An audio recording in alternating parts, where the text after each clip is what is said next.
에티enne 트로코메가 지은 초기 기독교의 형성, 오늘 10장 공부하겠습니다. 한 달에 한 번씩 저희들이 이것을 강독하고 있습니다. 10장, 이게 좀 짧아요. 그래서 오늘 10장과 11장을 다 같이 해볼까 생각을 했는데, 그렇게 하면 또 양이 많고요. 그래서 10장만 하는 걸로 했습니다. 그래서 아마 오늘은 2시간 하지 않고 1시간만 해볼까 합니다.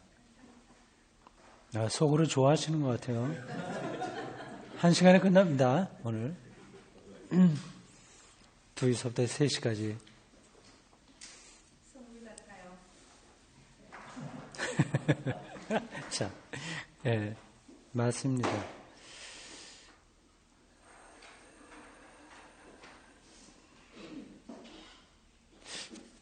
초기 기독교가 정말 위기가 많았습니다. 이 역사에 살아남는다고 하는 게 거의 불가능한 상황이었습니다. 그리고 우리가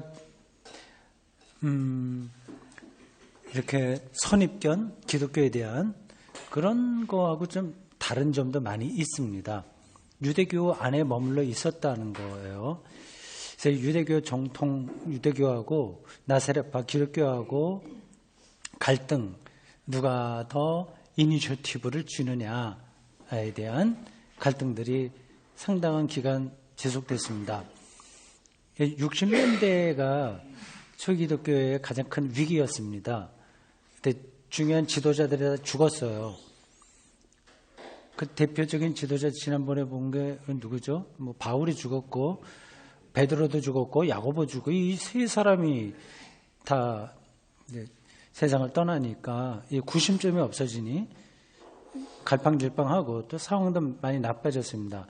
그런데다가 70년 내 유대전쟁으로 인해서 예루살렘 성전이 무너지고, 이거는 뭐 유대교인들만이 아니라 기독교인들에게도 큰 충격이었거든요.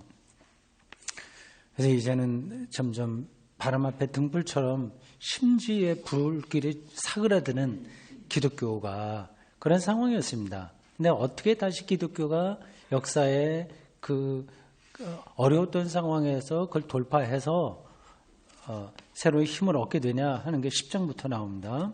11장이 가야 좀 본격적으로 나오게 됩니다.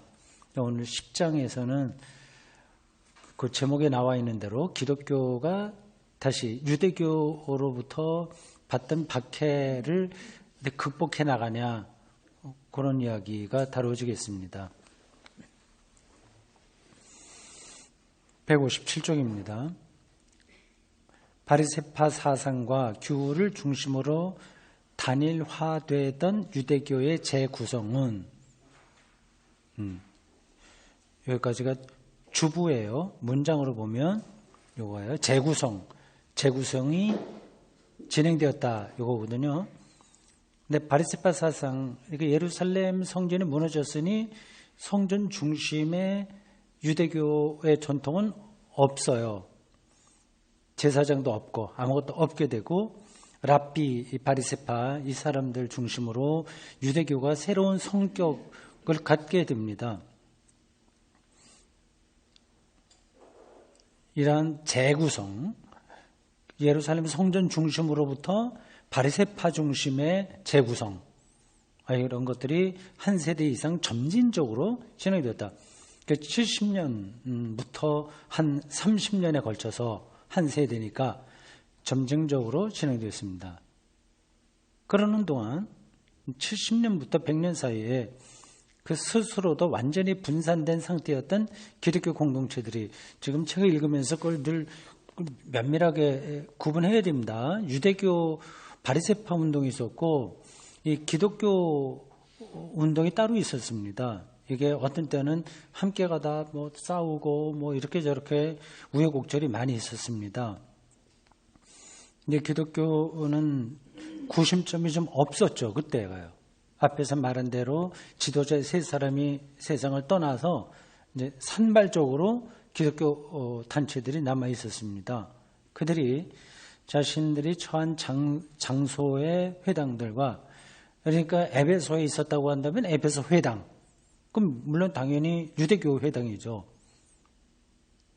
회당과 모두 동일한 관계를 유지했으며 회당과 관계를 맺었고, 근데 그게 오늘로서는 이런 것에 대한 공부가 없는 사람들은 이해가 안 될 거예요. 기독교가 예수가 십자가 달린 다음에는 유대교로부터 당장 뛰쳐나왔을 것 같은데 안 그렇습니다. 그냥 회당하고 계속 연결되어 있었습니다. 근데 그런 게 당분간 그래서 지속되다가 회당들과 모두 동일한 관계를 유지했으며, 그러니까 어떤 데는 좀 관계가 밀착되고 어떤 때는 안 되고 그랬던 거죠, 사실은요. 근데 그 동일한 건 아니었다. 모두 동일한 문제에 부딪혔으리라고 보는 것은 다소 단순한 생각이다. 그러니까 기독교가 유대교의 회당과 늘 비슷한 관계를 유지한 게 아니라 그 장소에 따라서 서로 달랐다는 얘기입니다. 이미 유대교에 대해 완전히 독립된 상태였던 바울이 세운 교회들은 젖혀두기로 하죠. 이건 이제 다음에 나와요. 11장에.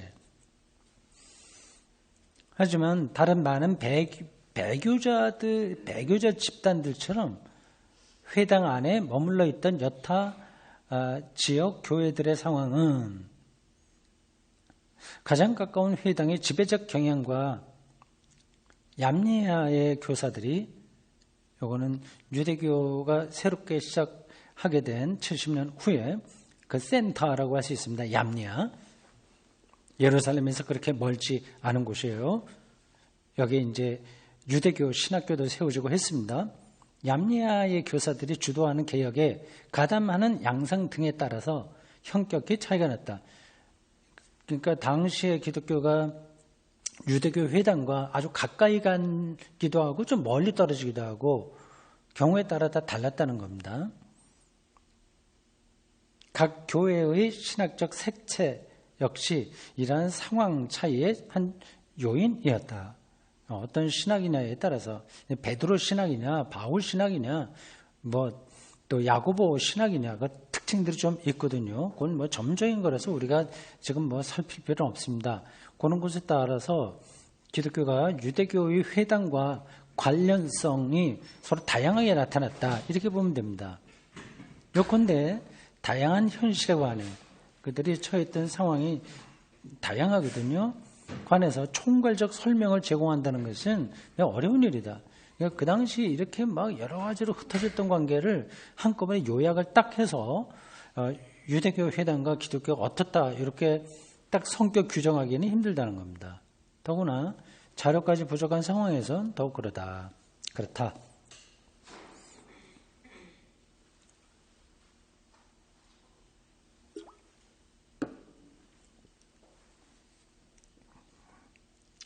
그럼에도 불구하고 이 상황을 설명하는 몇 안 되는 텍스트들의 도움을 받아 몇몇 경우를 분석함으로써 로마로부터 유프라테스 강에 이르는 유프라테스 강과 티그리스 강, 메소포타미아 문명 언저리예요. 로마로부터 거기까지 쭉 기독교가 산발적으로 활동하고 있었습니다. 그리고 본도, 요것도 한 지역인데 지금의 터키 지역 어디가 아닐까 싶어요. 로부터 이집트에 이르는 이집트 알렉산드리아 이런 데죠. 70년부터 100년까지의 기독교 세대가 여기 중요합니다. 70년에서 100년 사이에 한 세대의 기독교가 자칫하면 완전히 물거품이 될 수도 있었던 때거든요. 이 세대가 유대교와 어떤 관계에 있었는지에 관해 개괄적인 이해를 도모해 볼 수 있다. 다른 텍스트를 보고 개괄적으로는 우리가 이해할 수 있다고 하는 겁니다. 참 재밌겠죠? 이런 거 연구하면요. 그러니까 이게 전문적인 연구가 필요한 겁니다. 다른 음악도 그렇고 미술도 그렇고 문학도 그렇습니다. 전문적이지 않으면 그냥 대충 지나가요. 그런데 전문가의 눈에는 작은 부분의 차이가 눈에 들어오거든요. 그럼 재미있죠. 그리고 찾아가면요. 자신들에게 덮친 재난으로 인해, 재난은 70년 그 사건입니다. 그 신학성에 읽을 때 여러분들 늘 머릿속에 그 70년의 예루살렘 함락 그걸 염두에 둬야 됩니다. 다 직간접적으로 연결되어 있습니다. 구약을 읽을 때는 587년 기원전 이 바벨론 포로 이거를 다 연관되어 있습니다. 창세기도 사실은 바벨론 포로 사건하고 연관되어 있어요. 그 바벨론 이렇게 사람이 전 파멸 재난당했을 때 그럼 내가 누구지? 하나님이 누구지? 이런 걸 질문하게 되거든요. 그 질문에 대한 대답이 창세기, 신명기 다 그렇습니다.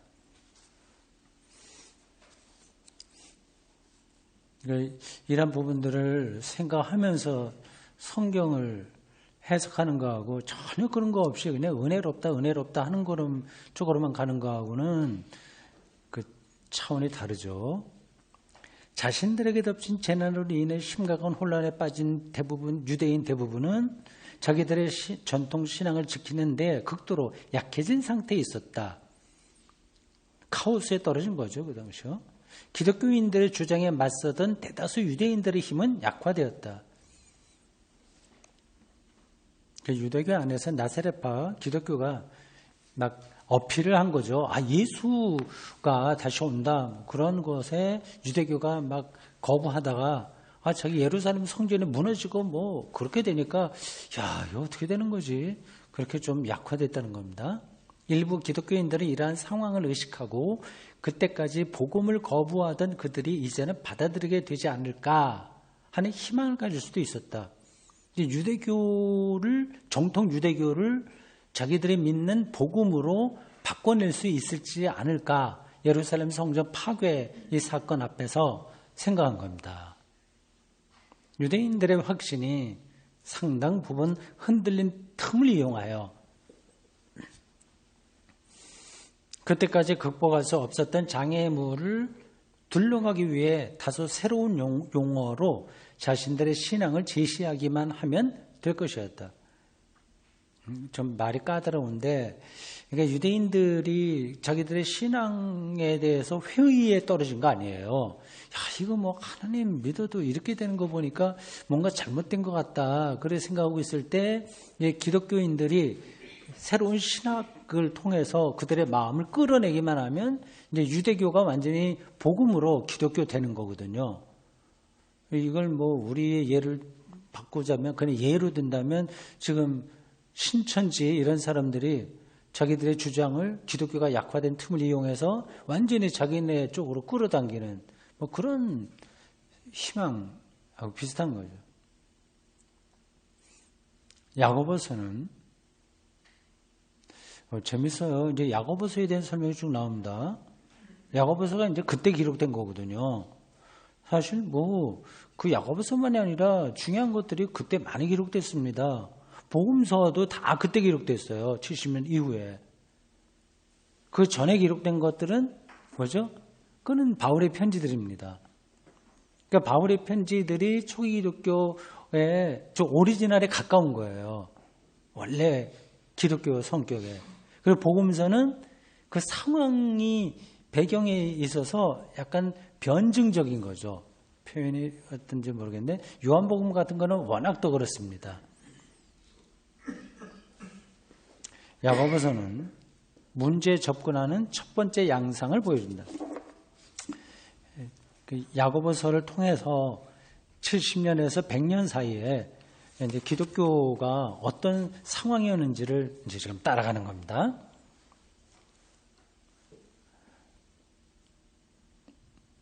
높은 수준의 그리스어로 쓰여진 이 짧은 편지가, 야고보서가 그렇다고 그러네요. 저는 그걸 구분하지 못합니다. 헬라어, 그리스어 실력이 별로 없어서요. 근데 높은 수준의 그리스어, 그럼 낮은 수준의 그리스어도 있냐? 당연하죠. 그 사람 글은 그 수준이 있습니다. 그 사람이 쓰는 용어, 지금 우리말도 마찬가지잖아요. 높은 수준의 그리스어로 쓰여진 이 짧은 편지가 야고보서가 몇 장까지 있죠? 편지가 주의 형제 야고보의 작품일 가능성은 없다고 그러네요. 예. 우리는 이제 그렇게 알고 있거든요. 야고보서 하면 예수님의 동생을 하는데, 이게 뒤에 나올지 모르겠는데 80년경에 쓰여졌다고 한다면 이때는 야고보가 이미 죽었을 때거든요. 야고보는 60년대에 죽었거든요. 그가 그렇게, 그리고 예수님의 동생이니까 뭐 공부 많이 하지 않았겠지요. 목수의 아들로 살았는데 뭐 사람 똑똑하다고 하더라도 공부, 그리스어를 이렇게 고급으로 쓰려면 상당한 지적 훈련을 했어야 되거든요. 근데 그 당시 문맹률도 높았고, 뭐 겨우 이제 그 당시에 아람어를 다 썼으니까 예수가 살던 동네에서는요. 근데 그리스어를 이렇게 전문적으로 한다는 거는 그들에게 불가능한 이야기입니다. 그리스어를 잘했다고 생각하는 증거는 아무것도 없기 때문입니다. 가장 개연성이 높은 가정은 이 편지가 80년경 쓰였다는 것이다. 뭐 그거 어떻게 아냐? 이건 전문적으로 연구하면 나오게 됩니다.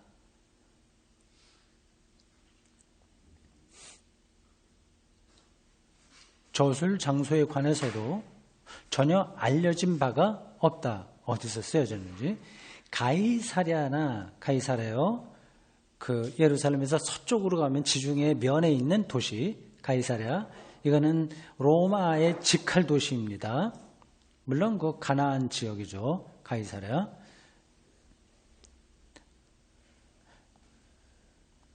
케사르라고 하는 그 로마 황제 호칭을 딴 도시입니다. 티베리아 같은 그리스어를 사용하는 팔레스타인의 한 도시라고는 추측이 있을 뿐이다. 그런 걸 추측할 만한 표현들이 거기 있으니까 이렇게 나오는 겁니다. 예를 들자면 그냥 제가 쓴 편지가 어디에 남아있다. 한 몇천 년 후에 그걸 본 사람이 이 정윤수 목사가 쓴 편지 안에 대구에서만 사용하는 단어가 들어있다거나 아니면 대구에서 2019년에 발생한 어떤 사건에 대한 암시가 있다면 이거는 그때 정윤수 목사가 대구에서 그때 살면서 편지 쓴 거야. 그게 표시 나는 거잖아요. 그러니까 야고보서에 이제 그런 흔적이 있는 겁니다. 저자는 자신을 하나님과 주 예수 그리스도의 종이라고 지칭하고 있는데 이 표현으로는 저자가 누구라고 짐작할 수 없다. 그러나 글 속에서 느껴지는 권위는 저자가 62년까지 예루살렘 교회의 수장이었던 주의 형제 야고보일 것이라는 인상을 강하게 받게 된다. 그 말투는 굉장히 권위적인, 권위를 여전히 유지하고 있는 야고보일 가능성이 있죠. 직접 쓴 건 아닌데. 그러므로 이 서신은 순교 후, 야고보 순교 후 꽤 긴 세월이 흐른 뒤에도 여전히 모든 유대 기독교인들에게 있어 최고의 준 거죠. 이건 전문적인 용어인데 어색하죠. 준 거죠. 아직 기준이 된다는 거예요. 기준이 되는 존재였던 이 위대한 인물을 자처한 어떤 차명 작가의 작품이라고 할 수 있다. 이건 일부러 속이려고 하는 게 아니라 60년대 죽은 이 야고보의 권위를 그대로 받아들이는 어떤 저자가 좋은 뜻으로 보내는 편지인 거죠. 차명으로. 수신자는, 받아봐야 될 사람은 세계에 흩어져 사는 12지파라고 지목되어 있다. 그 야고보서 1장에 나오는 이야기입니다. 12지파. 좀 특이하죠? 12지파는 유대교를 암시하잖아요. 일반적으로. 그런데 이 표현은 즉각적으로 유대인이나 아니면 적어도 유대 그리스도인을 수신자로 보게 한다. 그건 12지파는 그들에게 익숙한 표현이니까요. 유대인이나 아니면 기독교인이라고 하더라도 유대 기독교인들, 주데이 크리스찬, 주데이 크리스찬 생각나게 한다. 그러나 수신자라는 용어는 이 문서가 겨냥하고 있는 독자들을 가리키기에 적합하지 않다. 이 글은 편지라기보다는 모세 율법에 대한 신실함과 경건함으로 잘 알려진 인물인 야고보의 권위를 내세우는 기독교인 저자가 유대 기독교인들을 포함하는 디아스포라 유대인 전체에게 보내는 일종의 회람이다. 돌려서 보라는 글이죠. 잘 보십시오. 유대 기독교인들을 포함한 디아스포라 유대인 전체. 그러니까 그 당시에는 여전히 이 두 집단들이 딱 갈라진 게 아닌 거죠. 같이 아우러낼 수 있다고 생각한 겁니다. 유대 기독교인들하고 디아스포라 유대인들. 저자는 독자를 형제들이라고 부르고 있는데 이 저자는 훌륭한 유대인으로서 독자들을 가깝게 느끼고 있다고 생각하게 되었다. 이 야고보서는 기독교적 세체라고는 주 예수 그리스도가 2번 언급된 점밖에 찾을 수 없는, 별로 예수 그리스도를 많이 얘기를 안 해요. 드물게 2번만 나옵니다. 찾을 수 없는 유대 문서라고 생각하는 학자들도 있었지만 이런 가설은 지나친 것이다. 그러니까 이 야고보서는 기독교 문서가 아니라 이건 유대교 문서야. 그렇게 주장하는 사람들도, 학자들도 있었다고 하는 겁니다. 이게 고대 문서니까 이거를 어떤 걸로 100% 아는 건 아니니까 이런 주장도 있고 저런 주장도 있는데, 여기 보니 뭐 예수에 대해서 별로 말이 없다. 마틴 루터도 이 야고보서는 조금 낮추어 봤습니다. 마틴 루터도. 그래서 지푸라기와 같다 이렇게 했어요. 그래서 마틴 루터가 신약 성경을 쭉 배열할 때 우리가 원래 알고 있었던 거하고 좀 다르게 했습니다. 그 야고보서도 좀 뒤로 가고요. 몇 개가 뒤로 쳐져요. 중요도에 따라서 그렇게 좀 나눴는데, 이 야고보서가 특별히 문제가 있다고 많이 봤습니다. 그러니까 그리스도에 대한 신앙 고백이 아주 약하게 나타난 거죠. 그렇다고 해서 이거를 유대 학자의 글이라고 보는 것은 좀 지나치다. 이 문서가 기독교적임을 보여주는 단서들이 많이 있기 때문이다. 이 책을 쓴 사람은 이제 그러한 유대 학자의 작품이라고 하는 걸 반대하면서 자기 논리를 펴니다. 기독교적인 단서들이 많이 있다. 그건 맞는 얘기입니다. 그래서 기독교 경전으로 들어온 거죠. 구원이 믿음으로 말미암느냐 아니면 행함으로 말미암느냐 하는 토론도 한 예인데, 보통 우리가 그렇게 많이 얘기하죠. 바울은 믿음으로 의로움 구원받는다고 얘기하고, 야고보는 행함이 없는 믿음은 죽은 거다. 뭐 그렇게 얘기했으니까 서로 이제 대비되는 거죠. 이러한 토론은 사도 바울의 사상에 관한 어느 정도의 지식을 전제로 한다. 야고보서도 이미 바울의 사상을 알고 있다는 걸 전제한다면 이건 유대인 학자가 아니라 기독교 학자가 쓴 거다. 그거죠. 그러나 그리스도인으로서 자신의 생각을 드러내는 저자의 태도는 마치 소란이 일어나는 것을 피하고자 하는 듯 극도로 신중하다. 무슨 소란일까요? 그러니까 바울 사상하고 자기 사상이 막 시끄러워져 갖고 뭐 난리를 피는 거, 이건 원치 않는 거예요. 그냥 적당한 선에서 그냥 지나가고 싶어 하는 겁니다. 좀 회피하는 거죠. 근데 자기는 그게 중요한 게 아니기 때문에 그렇게 한 겁니다. 우리가 야고보서만 읽어갖고는 이런 게 잘 눈에 안 들어오겠죠. 그러니까서는 전문적인 신학자가 이렇게 연구를 하기 때문에 그렇게 보면 그게 들어오게 됩니다. 그러니까 이런 공부가 좀 필요한 거죠. 그래 정확하게 성경을 이해할 수 있습니다. 이거를 그냥 이연령 비연령식으로 성경을 구절을 자기에게 적당하게 가져다가 은혜 받으면 된다는 거는 그건 뭐 그냥 신앙생활 좋게 하기 위해서 한다면 어쩔 수 없으나 정말 기독교의 진리를 추구한다면 조금 조심해야 될 태도입니다. 이 서신 속의 하나하나의 충고와 훈계가 추론의 한 요소이거나 전체의 한 부분으로서가 아니라 그 자체로서 받아들여지게 하기 위해 의도적으로 무질서한 형태로 쓰여진 히랍적 권고문의 문학 양식을 따라 기록됐기 때문에 야고보서에는 아무런 구조가 없다고 생각하기도 했다. 이건 그냥 잊어버려도 됩니다. 너무 표현이 너무 이론적이에요. 그러니까 그 야고보서는 어떤 체계가 없다는 얘기죠. 체계가 없는 거는 그 히랍적 문학 양식을 따랐기 때문에 그렇게 됐다는 겁니다. 그렇게 주장하는 학자들도 있다는 거예요. 물론 이 문서의 문체는 그리스 권고문 앞에 히랍적 권고문 뭐 그런 양식이 있는 것 같습니다. 근데 똑같은 얘기예요. 히랍적이라는 거하고 그리스라고 하는 뭐 한자로 쓰면 히랍이고 그냥 그쪽 발음으로 하면 그리스인데 이걸 왜 이렇게 번역했는지 모르겠네. 다른 단어가 어떤 건 모르겠습니다. 어쨌든 똑같은 얘기예요. 히랍적 권고문의 문학 양식. 그러한 문학 장르가 있었어요. 그런 매력적 무질서와 유사하다. 무질서 어떤 주제를 갖고 일관성있게 쭉 뚫고 나가는 게 아니라 바울은 그렇게 합니다.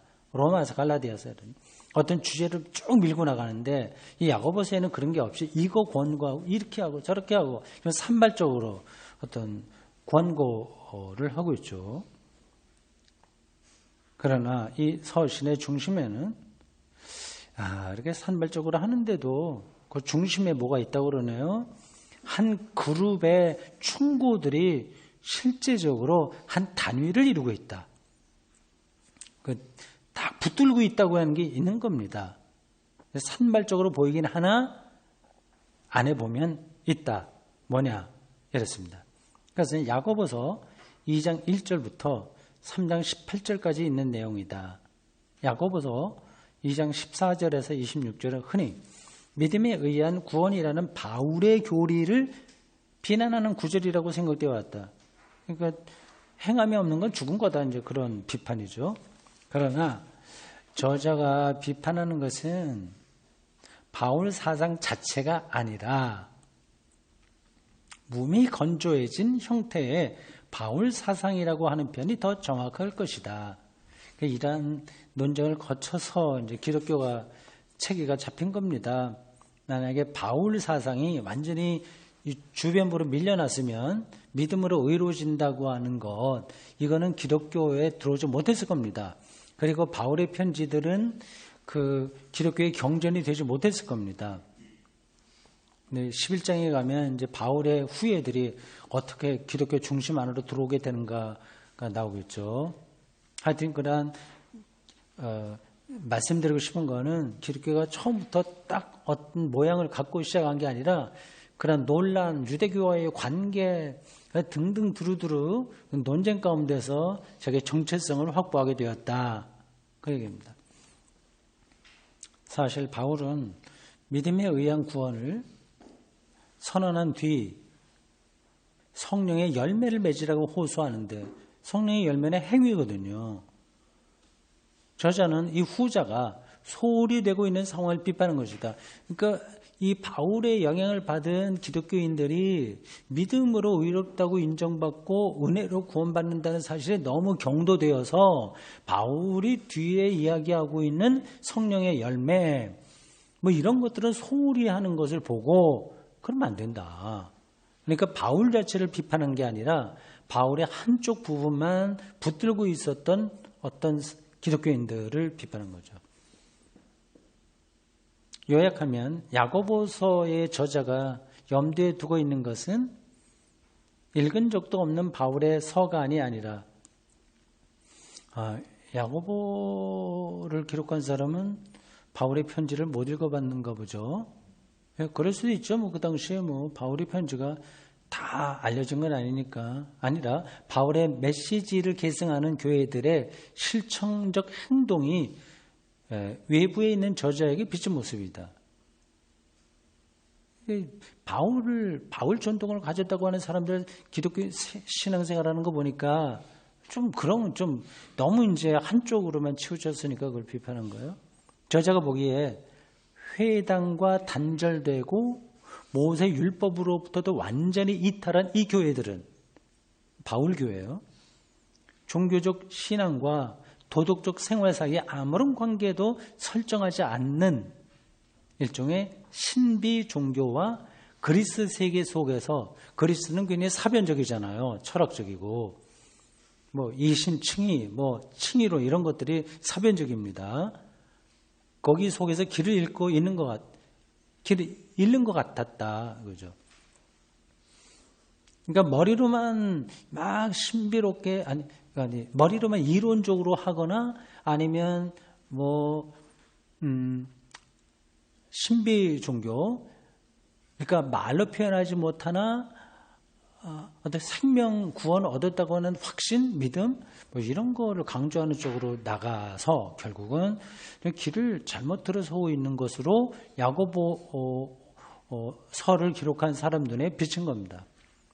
이러한 비판은 적어도 몇몇 교회에는 전혀 근거 없는 것이 아니었다. 뭐 고린도 교회에도 그런 모습들이 나타났죠. 그래서 바울이 그거를 좀 경계하기도 했습니다. 너무 이제 은사주의로 나간다거나 그런 거 있었죠.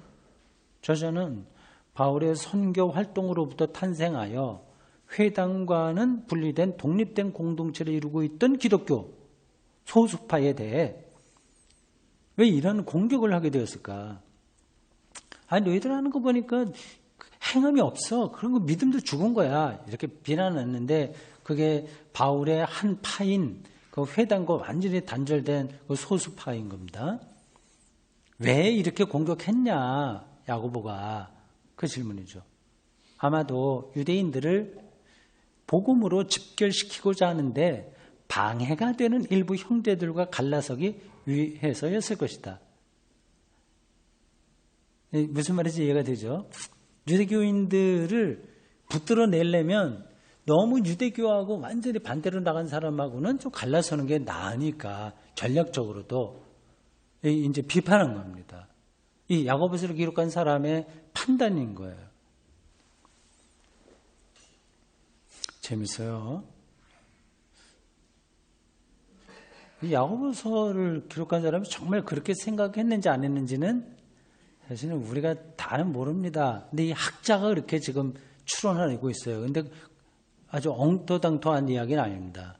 제가 보기에는 상당히 근거 있는 이야기를 하고 있습니다. 우리가 방금 살펴본 부분을 둘러싸고 있는 구절들이 이러한 분석을 확증한다. 저자는 거기서 회당 모임과는 여러 번 반복되는 회당이에요. 회당 모임. 그 회당 모임과 기독교가 어느 정도의 연관성을 갖느냐에 따라서 약간씩 차이가 있습니다. 모임과는 다른 예배에 관련된 교회 관습을 맹렬하게 비판하고 있다. 첫째는 일부 공동체들이 부자들을 존중한다는 것이다. 일부 공동체는 바울 파에서 극단으로 떨어지는 소수파예요.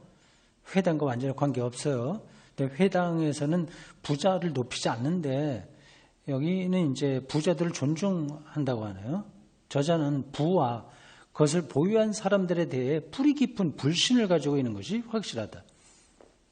그는 부자들에게 특별히 좋은 자리를 내어주는 공동체들을 심하게 비난하고 모세 율법을 언급하면서 좀 더 진지한 윤리의식을 가질 것을 촉구한다. 회당 공동체가 이런 점에서 건강한 거죠. 이 공격 또한 바울의 선교 활동을 상속받은 교회들을 향한 것이 아닌가 생각해 볼 수 있다.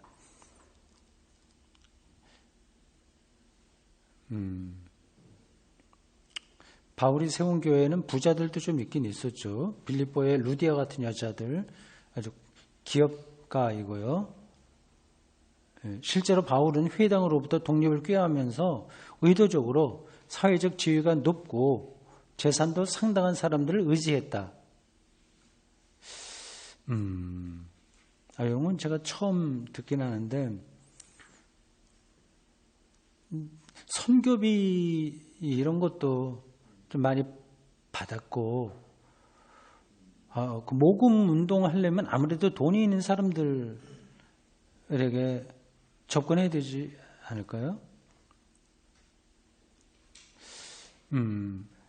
재산도 상당한 사람들을 바울이 의지했다. 왜냐하면 이들이 더 넓은 저택을 회중의 모임 장소로 제공할 수 있었고 형성되기 시작했던 공동체를 재정적으로 지원할 수 있었기 때문이다. 네, 제가 지금 방금 말씀드린 그대로입니다. 네, 빌립보의 루디아 같은 여자가 대표적이에요. 자기 집을 모임 장소로 제공하지 않았습니까? 아무 근거도 없이 복음만을 중심으로 선교를 하고 있었기 때문에 집도 절도 없는 거죠. 그러면 아무래도 물적인 토대가 있는 부자들하고 관계를 맺어야 어느 정도 자리를 잡을 수 있으니까 바울은 전략적으로 그런 걸 선택한 것 같습니다. 근데 바울이 뭐 부자를 무조건 좋아한 건 아닌데 뭐 어쩔 수 없었던 것 같아요. 이렇게 부자들을 특별히 대우하고 교회 생활을 용이하게 하기 위해 그들의 재산을 사용하는 경향은 사도가 사라진 후에도 계속돼요.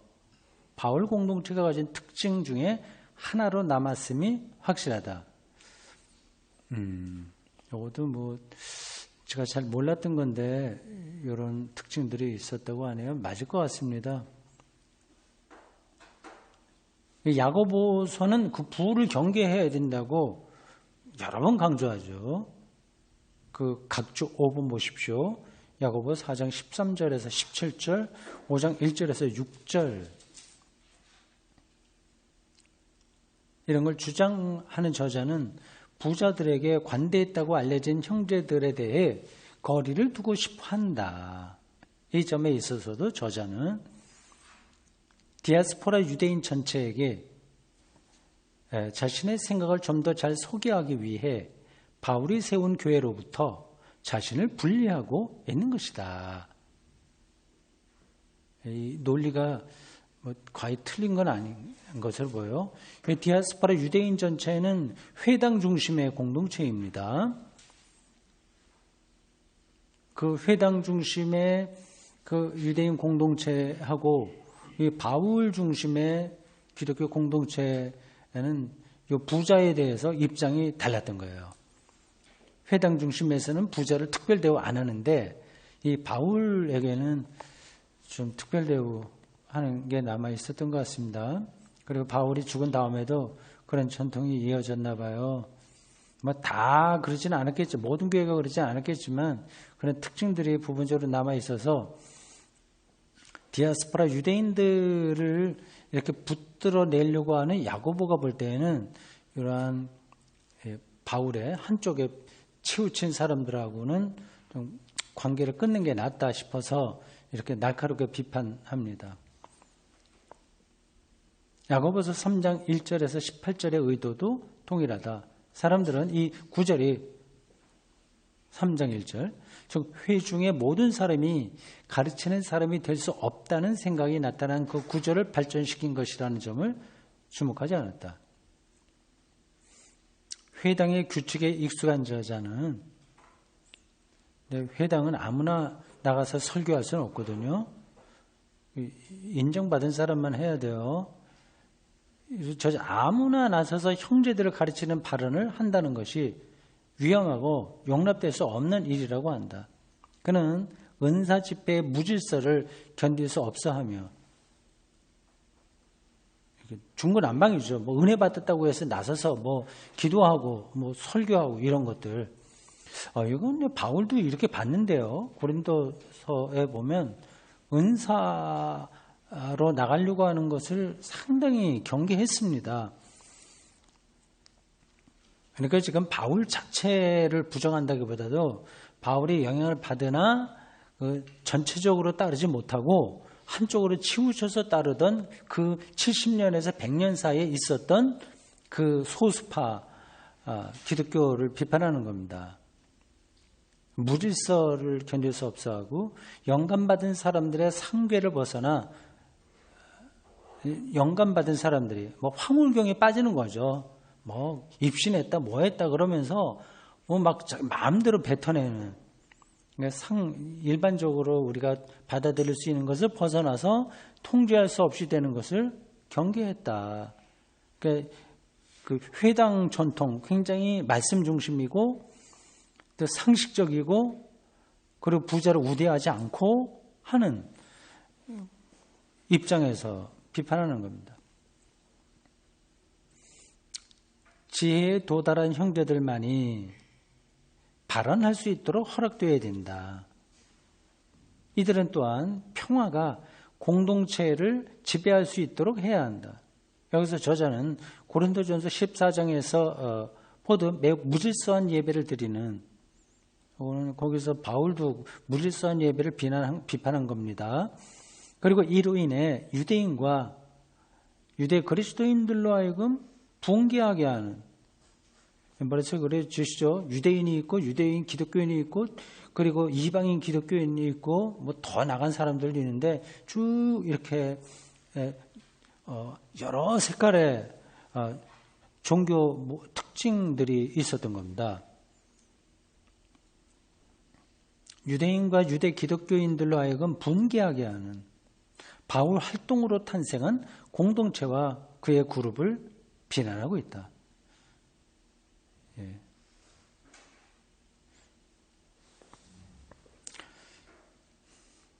요점을 말하면 야고보서의 중심부인 2장과 3장은 바울에게 기원을 둔 교회들의 삶과 교리를 비판한다. 회당으로부터 멀리 떨어져 설립 초기의 관습을 그대로 유지하고 있는 이 교회들은, 그러니까 바울이 세운 교회들은 회당으로부터 처음부터 떨어져 있었다 생각하면 됩니다. 물론 사도행전 등을 따르면 바울이 회당에 들어가서 늘 말씀을 전하긴 하나 조금 세월이 지나면서는 회당과의 관계가 거의 끊어져 버리거든요. 그런 전통이 이어지는 겁니다. 이거는 마치 이제 우리 교회가 어떤 교단에 가입하지 않은 거하고 비슷한, 똑같은 건 아니지만 하여튼 비유적으로 하면 그런 겁니다. 어떤 교단의 영향을 받지 않고 나온 것처럼 이 바울 교회는 이 회당에서 이제 나온 거죠. 그걸 그대로 유지하고 있는 교회들은 이들을 알고 있는 모든 유대인들로 하여금 복음을 받아들이게 하는 데에서 극복할 수 없는 장애물이었다. 이해가 되시죠? 하여튼 이 회당을 극도로 싫어하는 기독교인들 때문에 이 유대인들을 복음으로 새롭게 하는데 문제가 많았다.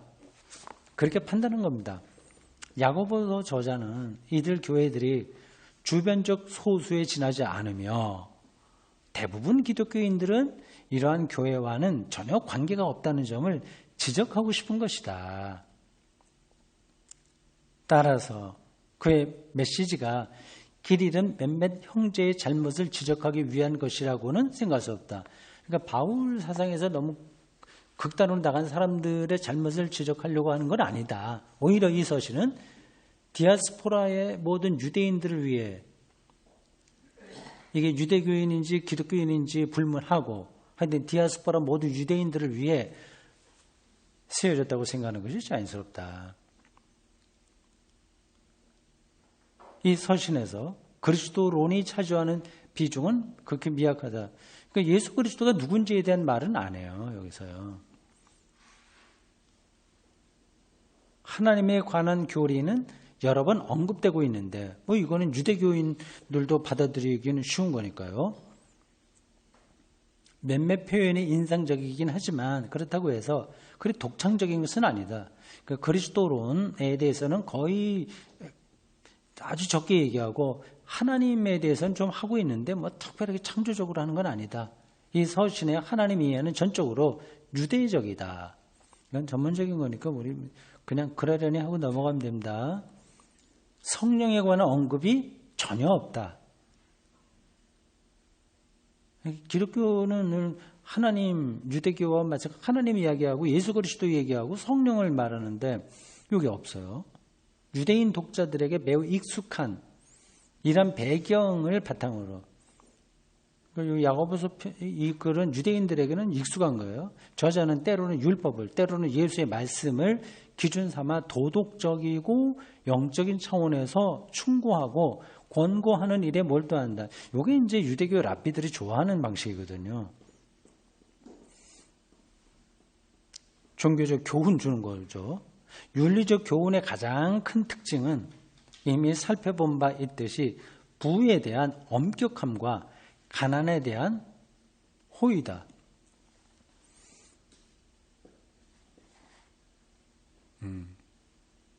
이렇게 하면 이제 유대교인들을 붙들 수 있다 생각한 거죠.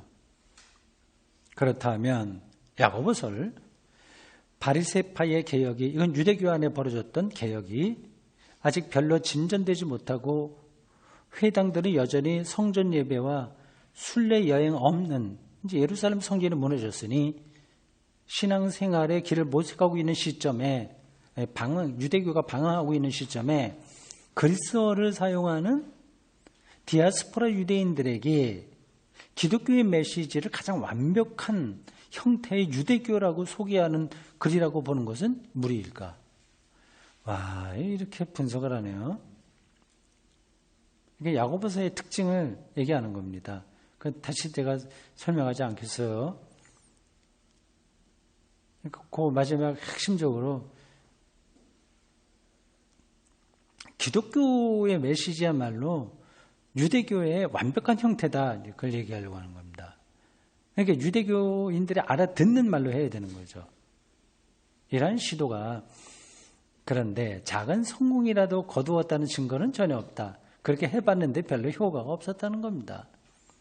하지만 야고보서라는 호기심을 일으키는 문서가 성전 파괴 이후에 10 내지 15년간 기독교 주류가 가졌던 매우 도전적인 태도를 보여주고 있다는 사실만은 확실하다.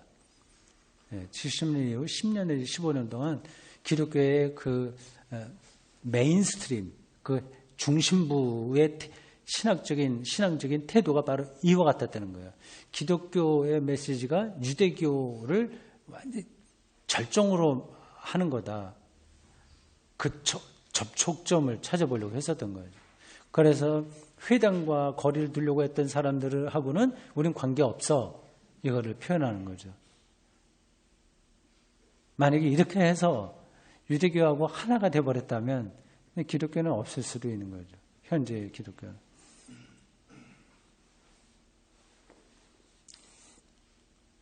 야고보서 끝났고 이제 마태복음서로 넘어와서 좀 설명합니다. 오늘 우리는 요거 길지 않기 때문에 165쪽까지 있거든요. 2시간 나누지 않고 1시간 하는 걸로 마치겠습니다.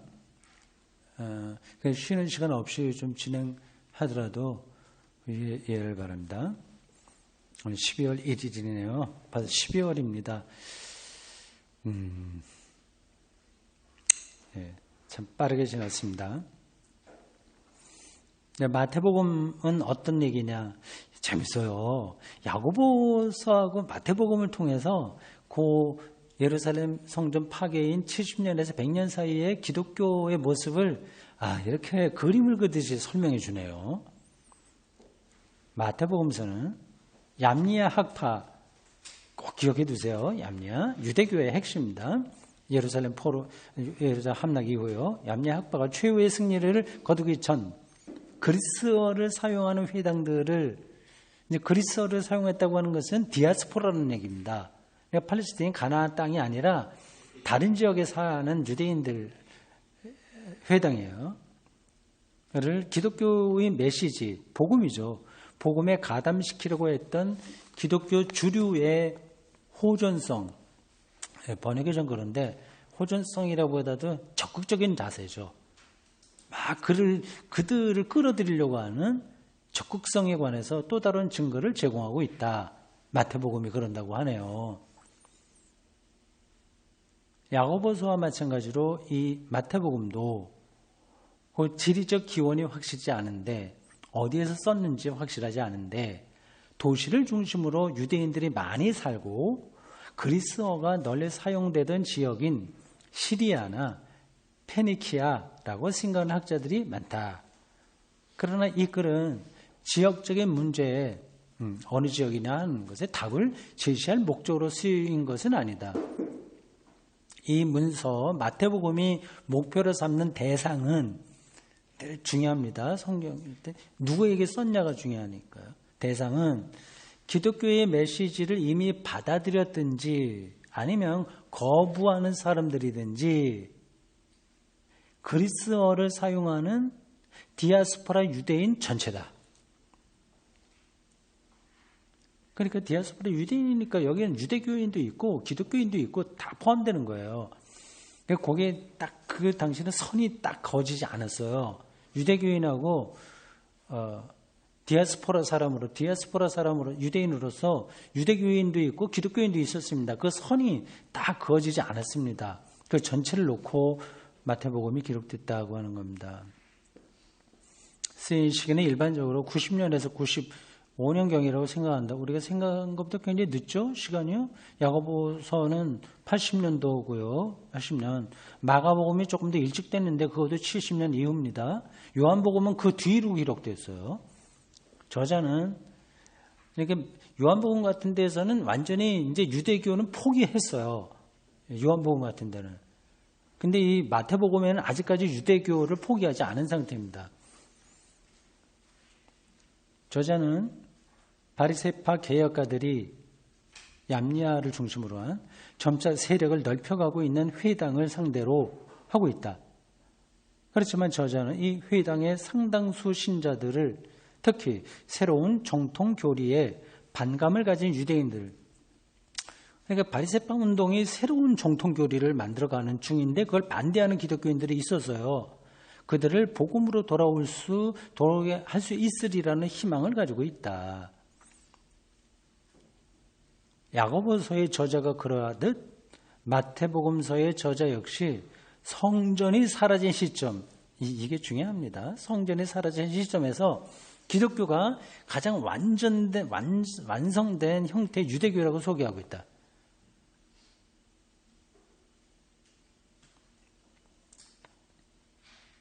그러나 그리스도론에 관해서는 두 저자가 상반된 태도를 보인다. 그리스도론 하면 그리스도가 정체성이 뭐냐 하는 것을 논하는 학문입니다. 그리스도론.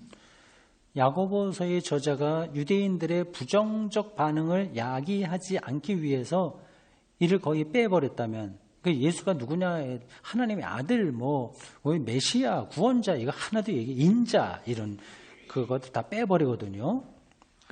유대인들의 그 반감을 사지 않으려고. 야고보서는 그래요. 근데 마가복음서 저자는 오히려 마태복음이요. 마태복음의 저자는 그러니까 이것도 마태가 기록하지 않은 게 분명한 거죠. 저자는 오히려 자신의 서술 전체를 통해서 이를 부각시키고 있다. 목적은 비슷한데 내용은 다른 거예요. 그리스도론에서요. 마태복음 기자에게서는 이 그리스도론은 예수가 메시아, 유대교가 기다리고 있는 바로 그 메시아야. 이거 얘기하는 겁니다. 그 유대교는 메시아니즘의 핵심입니다. 메시아를 기다리잖아요. 구약에 계속 그런 이야기가 나오지 않습니까? 그게 바로 예수야. 이런 입장이에요. 근데 야고보서는 그게 흐려요. 중심이며 정직한 유대교 신자들이 기독교에 가담하는데 방해가 될 수 없는 것이다. 정말 유대교를 잘 이해하고 정통이라고 한다면 그럼 예수를 받아들일 수 있어. 이 주장이죠. 그러나 바리새파 개혁이 상당한 진전을 보게 되자, 바리새파 개혁이 진전을 못 보였다면 이제 이 마태복음의 야고보서 두 사람의 시도가 성공했을 텐데, 그 유대교의 바리새파 개혁이 진전을 보였다고 그래요. 힘을 얻은 거죠. 설득력을 얻게 됐습니다. 그러자 유대교 신자 대중을 향한 호소는 필연적으로 회당의 새로운 지도자들을 향한 맹렬한 공격을 포함하게 된다.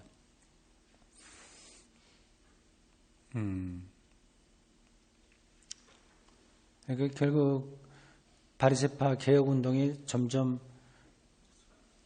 성공적으로 나가게 되자 더 이상 그들을 설득할 수 없으니 바리새파는 엘리트거든요. 엘리트. 그들은 포기하고 일단 대중들을 향해서 말을 해야 되는데 그러려면 어떻게 해야 됩니까? 그 종교 엘리트들을 비판해야 되는 거죠. 다 알고 있는 것처럼 마태복음서는 위선적 바리새파 사람들과 서기관들에 대해 매우 가혹하다. 사실 예수님 당시에는 이 바리새파 운동이 별로 없었습니다. 그러니까 예수님하고 바리새파 사람들이 많이 이렇게 충돌했다고 하는 것은 나중에 복음서 기자들의 추후 해석이라고 보면 맞습니다. 여기서 그러면 뭐 신약성경이 뭐 사실대로 기록하지 않았는가 보네 그렇게 질문하실 분들은 없죠. 그건 좀 다른 문제입니다. 특히 마태복음 23장은 개혁을 주도하는 이들 그룹에 대한 그 당시의 개혁 그룹 바리새파에 대한 극도로 맹렬한 비난으로 가득 차 있다. 이거 대단합니다. 위선자들 를 그렇게 많이 이야기합니다. 저자는 매우 종교적인 그들의 가르침과 파렴치한 타협을 일삼는 그들의 행동 사이에 놓인 시면을 말과 행동이 다르다는 거죠. 특별히 비난에 맞지 않는다. 그러나 기독교인들 한편과 바리새인과 서기관들 한편 사이에는 이런 격렬한 논란을 넘어서는 근본적인 차이점이 있다. 서로 위선자라고 뭐 그렇게 하는 것보다도 더 근본적인 차이점 봅시다. 계명을 일상의 삶에 적용할 수 있도록 하기 위한 타협의 해석 대신에 복음서 기자는 마태복음 기자는 동일한 계명을 본질적 바탕에 입각하여 해석할 것을 권장한다. 아주 근원으로 돌아가서 어떤 이야기를 하려고 하는 겁니다. 조금 저 사람이 타협적이야, 위선적이야, 그게 아니라 더 근원적인 것. 이러한 삶의 규칙들은 하나님의 뜻의 표현이기 때문에 하나님의 존재하심에 합당한 절대적 의미로 이해해야 한다. 좀 복잡해지죠? 따라가 보겠습니다. 마태복음서에 인용된 10계명에 관한 복음서 기자의 해석은 기억하시죠? 너희들 옛 전통에는 뭐뭐 하라고 했으나 나는 너희에게 이렇게 말한다. 그런 거 반명제라고 하는 신학 용어로 표현된 부분들이 있습니다. 모세의 말에는 이렇지만 나는 이렇게 한다. 나는 살인하지 말라는 말을 너희가 들었으나 친구를 향해서 라가라, 나쁜 놈 이렇게 얘기하면 이미 살인한 거다. 뭐 간음하지 말라고 하는 말을 들었으나 나는 너희들에게 말하는데 여자를 보고 음욕을 품는 자한테 이미 간음한 거다라든지 그런 것들이 많이 나옵니다. 아주 근원적인 것에 문제를 제기하는 거죠. 사회생활의 질서를 세우기 위한 규칙들을 개인의 영웅적인 행위로의 부름으로 받고 놓고 있다. 그에게는 이것만이 유일하게 신자가 하나님을 대면할 때 적합한 길이다. 어떤 존재론적인 변화 그거를 얘기하는 거죠. 겉으로 몇 가지 행동, 저 사람은 거짓말 했어 안 했어가 아니라 아예 근원, 그 마음속으로부터 위선적이냐 거짓이냐 아니냐 그 차원에서 인간을 바라보는 겁니다. 그게 이제 하나님 신앙에서 본질이라고 하는 거죠. 이런 시도들이 유대교로부터 기독교가 구별되는 굉장히 중요한 요소입니다. 비슷한 게 많이 있어요, 그 안에. 이런 거가 이제 부각되면서 기독교가 완전히 새로운 종교로 나오게 되는 거죠. 바리새파 운동이 꼭 기억해 두십시오. 그 당시에 바리새파 운동하고 기독교가 많이 싸웠다. 70년에서 100년 사이에.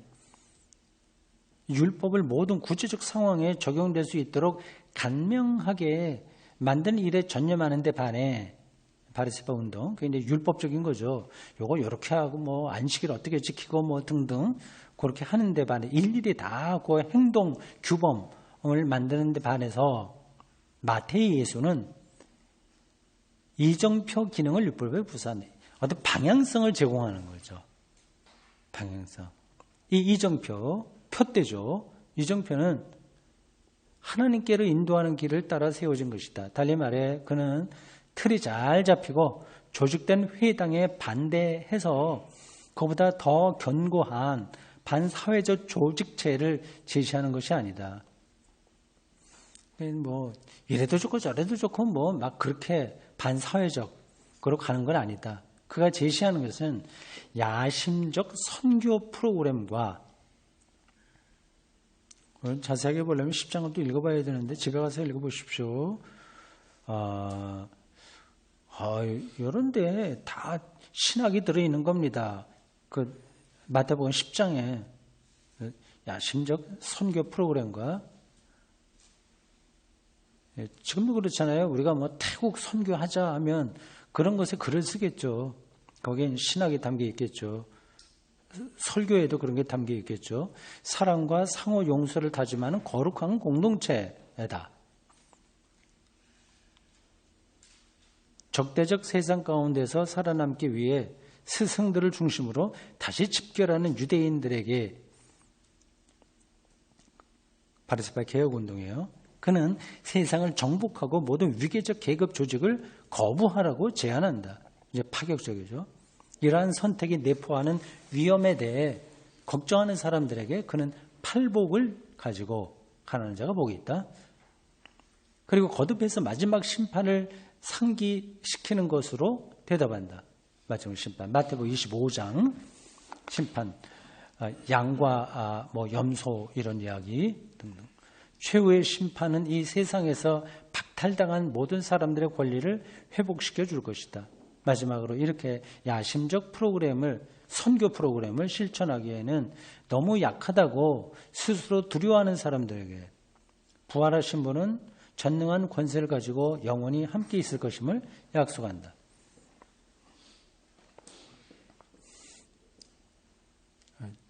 이렇게 설명을 들으니까 마태복음 저자가 어떤 신학적인 방향에서 썼는지 눈에 들어옵니다. 참 이렇게 고단한 길을 우리 선배들이 걸어왔네요. 그 결과가 지금 역사에 남아 있는 겁니다. 야고보서를 언급하면서도 지적했지만 마태복음서에도 표적으로 삼은 사람들의 상당수를 기독교 신앙으로 끌어들이는 데에 그러니까 유대교인들을 끌어들이려고 한 거예요. 성공했다고 생각하는 증거는 없다. 그렇다고 반향이 전혀 없었다고 결론 짓게 하는 문서도 없다. 어쨌든 대부분 유대인들이 바리새파 개혁에 가담했는데 그 이제 혼란한 시기를 거쳐서 이는 기독교의 반격이 목적을 이루지 못했음을 의미한다. 그렇죠. 1세기 말경 기독교는 수만 명 정도의 신자들을 규합하는 소규모 운동이었다. 그렇게 대중적인 것으로 확산이 못 됐어요. 그 말은 바리새파 개혁운동이 성공했다는 거죠. 서로 주도권 경쟁에서 기독교가 좀 소극적으로 떨어진 거죠. 해보려고 했는데 성과가 없었던 거죠. 반면 유대교는 대참사, 예루살렘 함락에도 불구하고 여전히 수백만 명의 신자를 헤아렸으며 그들은 로마 제국의 동쪽 경계선 너머뿐 아니라 시리아 이런 데가 이제 다 동쪽 경계선이거든요. 제국 내에서도 존재했다. 로마에까지. 유대교 회당은 유명합니다. 로마 제국 내에서 유대인의 지위가 주는 보호를 받지 못하게 된 작은 기독교 집단은 이제 어떻게 될 것인가? 그 우산 아래 있으면 보호는 받는데 이제는 떨어져 나올 수밖에 없는 이 허허벌판에서 이 소수 기독교가 이 로마 제국 내에서 살아남을 것이냐 하는 거죠. 유대인 다수를 자신들의 신앙으로 끌어들이지 못한 채 이방인 세계에 소수로 남은 기독교가 살아남으리라는 보장은 없는 것처럼 보였다. 이러한 난국을 타개할 구원은 그 안에서도 보잘것없는 그 기독교 안에서도 아주 보잘것없는 소수파였던 바울의 후계자들 상속자들로부터 오게 된다. 예, 다음에 어떤 일이 벌어질지 또 기대가 됩니다. 예, 이 어려운 상황에서 구원의 빛이 저 소수파에게서 온다고 하네요. 역사의 신비입니다. 오늘 일단 한 시간으로 이렇게 마치고 여러분들 질문이 있으면 받도록 하겠습니다.